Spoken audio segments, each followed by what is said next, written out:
Hi, Manish. You're very, very welcome to the Appify podcast, and many thanks for your time. Thank you, Karl. I'm super excited to be here to tell you about our journey at Ekko and my journey as well. So thank you. Fantastic. Looking forward to it.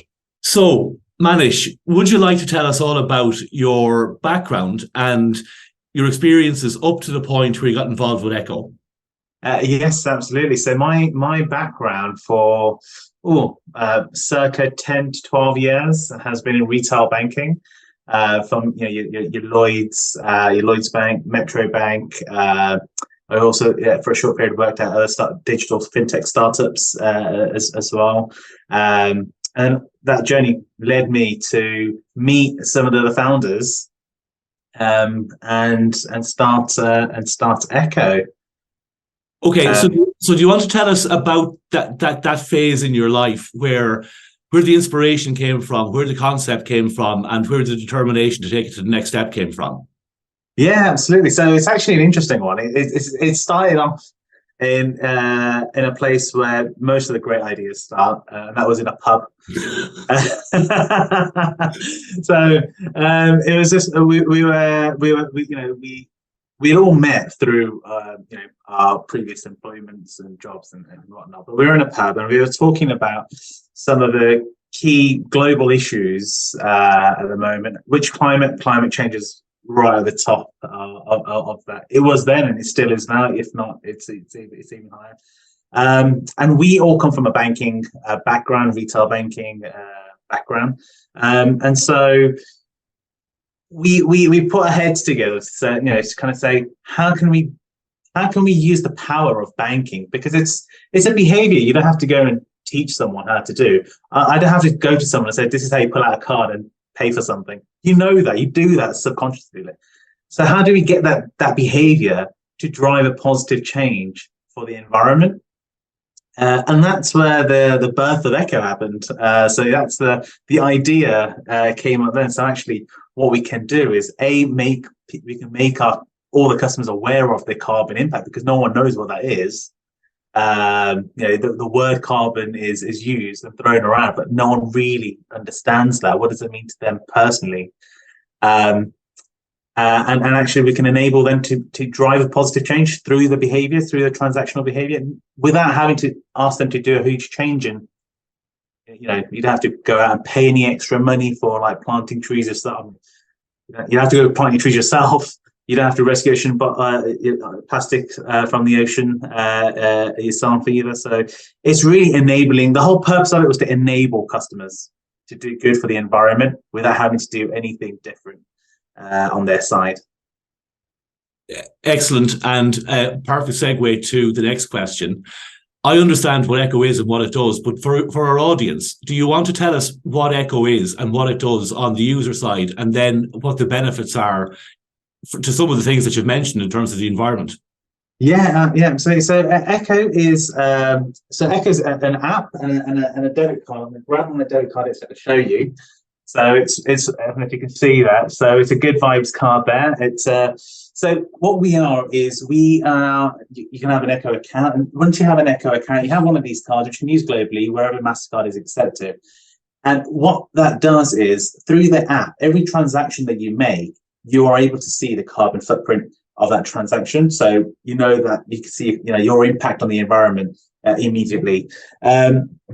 Depending on you can also offset your transaction through the app. We use Gold Standard to do that from within the app. But actually, every time you tap this card to make a transaction, so every 5 transactions that you make, you're rescuing, saving an ocean-bound plastic bottle from entering the ocean. And then every 50 transactions that you do, you actually plant a tree through Conservation International, which is actually then nurtured for the next 5 years, because actually that's in itself is an important thing about tree planting, which I came to learn as we were building Ekko, is you get a lot of tree planting, and we were given a lot of choices of go with us, and we can do the tree planting for you.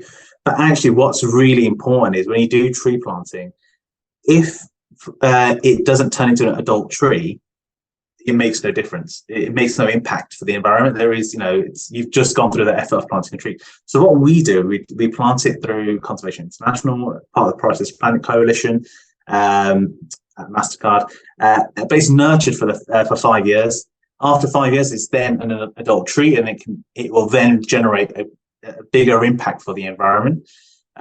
So we do that, and then through your app as well, you can actually, we've got a marketplace with retailers that actually we've selected based on their environmental sort of footprint as well, and ethos.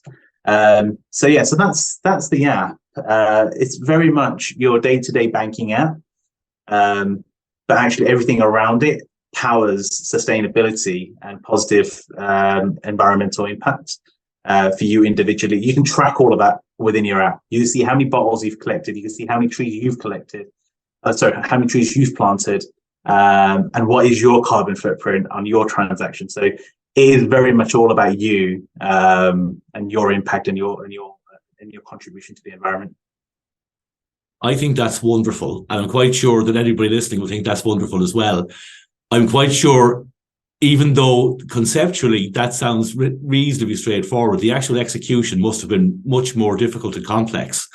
So once you got to the point whereby all of this was conceptualized, how did you actually build the technology? So what we've done is we've actually used the best partners in the space. So getting the partners is, I'd say it's the easy bit, because you know who the best are in the industry, and you find the best, and you want to make sure from credibility and everything as well, just make sure that process and it's auditable. So we got all everything in place. The challenge was actually bringing it all together from a technical perspective, and get it all to kind of talk to each other within the app and in the integration, and building the app in itself to make sure it's not just functional for what we wanted to drive the purpose, what we wanted to build, but also be customer friendly. The user experience needs to be easy, because the whole purpose of Ekko is we want people to make a positive impact without having to go through a lot of effort, without having to go through a lot of change. And so at the same time, that also applies in what we're building, or what we've built in the app. We don't want that to be too complicated. We want it to be easy. We want that customer to be able to find their rewards easily, as well as see their impact, their carbon impact, really easily. So I think we did have a couple of, in the early days when we started building it out, we did see the challenges that come in. On paper, it's easy. You can just stitch it together. But actually, what we realized was, you've got to have the right team as well behind it. So we actually use partners, and we use Mahara as a dev partner. And something we found that was really important is the dev team, whether it's in-house or if you use a partner to do that, the people building it need to be aligned to the vision and the goals personally as well. Like, we're all about climate, right? So every decision we make, whether it's in a build or whether it's a business decision, needs to take that into account. So yeah, I might have drifted away from the question a little bit there. No, you haven't, and actually you've touched upon a number of the points that relate to the next question I wanted to ask, which was during that journey. So in your pre-launch journey, in your go-to-market journey, what were the biggest difficulties you faced and the biggest hurdles you had to overcome? So actually, I'd go back to we were talking about when I was telling you about the team. So we actually went through a phase where we changed our dev partner in the early days, and one of the key reasons for that was, I think it was the alignment of there's a difference between, so you can get a dev partner, and I'm not going to name any names. But you get we've worked with dev partners, a dev partner in the past, which actually was purely requirements, deliver, and just kind of that standard development process and the development sort of mindset that you normally have. The difference that we found is we're a startup, so we're building something new. It doesn't already exist. I mean, parts of the components will exist in different ways in different businesses, but at the same time, we need someone to be building and working to build that mission with us. And so understanding the bigger picture holistically. So that was the most important thing for us was, we need to find the right people. And we found the first time around that some of the work was, or some of the development was just not happening in the way we want it. Maybe because that was in the translation of requirements. And the other thing is requirements change really quickly. You're a startup, things change very quickly. The features you want change very quickly. The moment you do it in test environment, you realize you've got a whole new feature that you want to add in there now. And that changes very quickly. So being agile is so important in the whole process. And I think it's more of a standard now, being agile in software development now. But I truly got to see the benefits of that compared to doing it another way, where it's just gathering all the requirements and let's go and build that. So yeah, I couldn't agree with any of that more wholeheartedly. That's excellent, and that's been our experience for a long time too. So great. How did you raise the finance for the project, Manish, and how are you going to finance the ongoing development of the technology products moving forward? So we started off doing a crowdfund on Cedars. So we had a crowdfund to kind of kickstart everything, kickstart our project, which we thought was the right thing to do, because it was an app for the people and driving change in the people, and I felt like it was the right thing and the right way to raise funds. We've since had other raises, with various different angels and networks as well, and I think we'll continue to do that and sort of tap into more mature sort of investment networks now, as we grow. So yeah. That's all interesting. What kind of difficulties do you feel that you had during that process in order to get to a point whereby people were willing to invest in you and in the concept and in the technology? Yeah, I think it's like a catch-22 actually. It's when you haven't got a product and you're asking for investment, it's clearly like it's the most difficult thing, right? Because you're trying to sell something that doesn't exist really, and you're basically going by purely what's written on paper.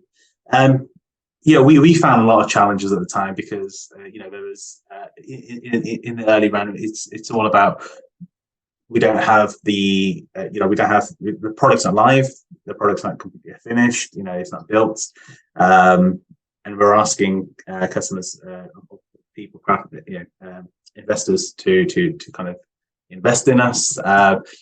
What I think worked for us was throughout the whole process, we were always looking for validation from customer feedback,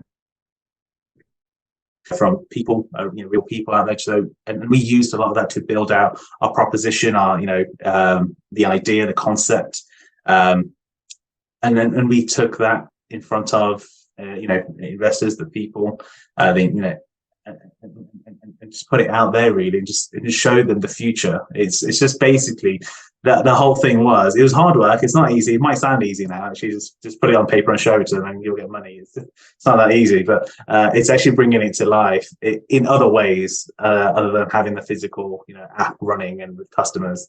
And the most important thing is having people that believe in you.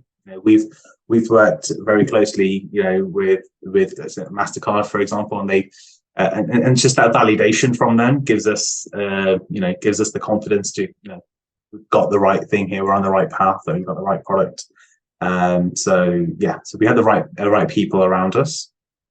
Great. I'm now going to ask you the "if I knew then what I know now" question. So along the journey, what might you have done differently, or what mistakes do you feel you might have made along the journey that you would approach it a different way now? So it's an interesting question, that is. And actually, I think I'd want to make all the mistakes that we made. Because, I think it's got us to where we are now only because of the mistakes we made. I wouldn't know if we hadn't changed, say, for example, our dev partners. If we didn't have the dev partner, we would, maybe we could have done things differently at the time. We could have done a lot more vetting, client testimonials to make sure they're the right dev partner. Maybe we could have done that. But actually, the mistakes we made we know what good looks like now. So, we've got a better experience now on the back of that comparison. But also, all the mistakes we've made, or I wouldn't say mistakes, but maybe things that we could have done better. I think I wouldn't change anything. The journey itself has been, whether it's been high or low, every part of that journey has got us to where we are today, and continues to kind of build that road out going forward. Great, excellent. I think that's good advice too. When your technology was ready for its initial launch, so you're at rubber hitting the road time. How did you start to onboard clients? How did you start to promote the application? How did you start to build a community around it? Yeah, so we started doing some marketing around it because it's a consumer product. So we tried various different sort of marketing channels. So we did obviously social media marketing. We also had some influencers as well. We did some joint campaigns, actually. We did some joint campaigns with the MasterCard and Priceless Planet Coalition, with like a magician video that we did in Carnaby Street in London, which was really, really cool. But yeah, no, I think a lot of it was actually making that social presence visible, and then also working with our partners and people all the other partners that we work with as well as a business. Just kind of see how we can sort of support each other as well. We're part of other wider communities as well, like SME Climate Hub. We're a part of as well. So all of these communities actually are on a similar mission or on the same mission, just in different industries or through different businesses. So actually, those communities are brilliant because everyone's prepared to help. Everyone's ready to help where they can as well. So that's also a really good thing that we kind of became a part of. Yeah, absolutely. That makes a lot of sense. So where are you guys at in terms of your business right now, and what are your plans and aspirations in the short to medium term from here? Yeah, so at the moment, so we've obviously got the consumer products. It's running. It's there. We have now started focusing a lot of our development and future growth around the businesses. Also, we're supporting businesses with the same thing as what we built for the consumers. We're supporting businesses and the employees of those businesses as well. Because something we realized was actually through interactions, through various conversations, something we realized was actually businesses have not just a target or a goal there to do something about it, but actually the employees of that business actively are looking for more sustainable ways of living, and so we're also now supporting a lot of businesses out there, providing them with Ekko as an Ekko incentive, which is Ekko as an employee benefit, and then we also support other business banks globally with our technology that we've built, our climate technology, to plug into their sort of banking products as well. That's fantastic. You've obviously described how you did some of the initial marketing. Did you have difficulties in onboarding early users, and how did you solve those kinds of issues if you did? So I think difficulties onboarding early. I think it was not necessarily difficulties onboarding early users. I mean, the thing, we did a lot of testing with our app to make sure that we can onboard a customer. The last thing we had really interesting feedback before, and I think it was Ollie and I met Stephen Bartlett, and he gave us some really interesting advice. And he basically said, just in the whole excitement of trying to get the app live, because get it right before you get it live. If it takes slightly longer, let it take it that little bit longer, but make sure it's right. We followed his feedback, and actually, so we actually made sure, because we tested it with our friends and family. We had a small sample of customers first, just made sure it was live. Then we kind of gradually increased that. So we had a wait list as part of a marketing campaign, but we were gradually releasing the app to customers to kind of make sure that we're onboarding them, but we've also picking out all the bug, anything that's gone wrong, or anything that gets found, or any customer feedback that comes as we gradually grow, as opposed to having thousands of customers straight away, all of them reporting the same bug, not the same issue. So it was a gradual launch and gradual onboarding of customers at the beginning. But now we've got a really good cycle of, we use customer feedback to kind of dictate what our future sort of development or fix is going to be, or future versions of the app is going to be. Great. And where are your new users coming from today? So at the moment, a lot of our users are coming through employers, actually, and through because we give it as an employee benefit. So a lot of employees are joining Ekko. As with all the consumers, direct consumers, a lot of that is organic at the moment. We do have we have a social media presence, but there is no real marketing being focused on that at the moment, because what we're finding is a lot of our time is being focused on all the employers that are trying to onboard sustainable benefits at the moment, and actually that's the main channel for us right now. Yeah, that's clever. That's clever. So we're coming towards the end of this. So 2 key questions to wrap up, and I'm sure everyone will be fascinated in the answer. What's the dream? If you were to paint a picture 5 years from now, 10 years from now, what does that look like? So I think the dream would be, climate and sustainability being a part of everyone's life. So right now, what we're doing is we're bringing awareness. We're making customers aware of what it is and how they can offset. But actually, just like you get things like your Fitbit for steps, it becomes part of your life. You start tracking steps. Just like how calories for some people become, when they're going shopping, they look at the calories and it's just there. You just know it. We want the same to be. Well, I'd want that to be the same for the climate, where it's you're going to the grocery shop, and by picking that up, it's got your carbon footprint right there, and it's got the one right next to it, and it tells you the difference between that versus that. And then the dream for Ekko would be actually to be part of that journey, be a very integral part of that sort of development of the whole wider ecosystem of climate within the consumer world. And hopefully we can empower. I guess the ultimate goal would be empowering businesses and consumers with positive environmental technology. Brilliant. Okay. And finally, you're back in the pub where you had the conversation with the 2 guys that time ago, and you're ordering a drink from the bar, and you overhear a conversation where somebody says, I have a fintech idea. What advice would you give them? So I would say there is no bad idea. There is never any bad idea. What I would say is test the idea out with people outside of friends and family as well. Sometimes friends and family could be too nice. Yep. Yeah. So test that idea out and find the right people to come with you on that journey.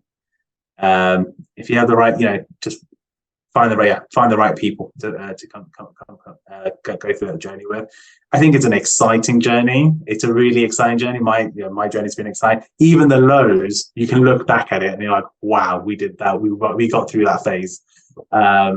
So it's a very exciting journey. Don't be afraid of that journey. Obviously, there's risks with any startups, but as long as there's a problem there, like a clear issue, a clear problem that you're solving, you chances are you've got a brilliant idea. If you've got a problem and you've got a solution for that problem, you've most likely got a really good idea or a concept there for a fintech proposition. Fantastic. I've really enjoyed our chat. There's a wealth of information in there for anybody who has an app idea, particularly a fintech idea. There's some real nuggets in that. I just really like to thank you for your time, Manish. Thank you. Which is your journey going forward.